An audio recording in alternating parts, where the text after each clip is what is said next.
Yan. Bismillah, alhamdulillah, wassalatu wassalamu ala rasulillah, mabad.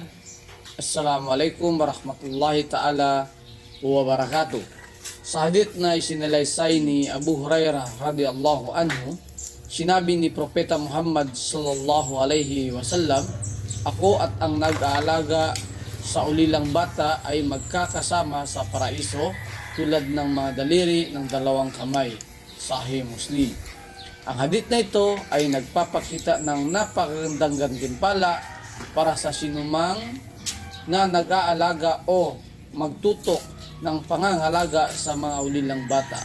Ang pag-aalaga sa mga batang na ulila ay isang mahalagang gawain sa Islam na may malaking gantimpala mula sa Allah subhanahu wa ta'ala.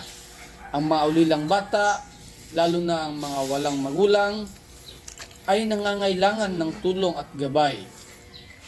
Ang mga hadith na ito ay nagtataguyod ng mga katangian ng kabutihan at malasakit sa kapwa na isang mahalagang aspeto na pagiging isang mabuting Muslim. Naway, kapulutan natin ng aral.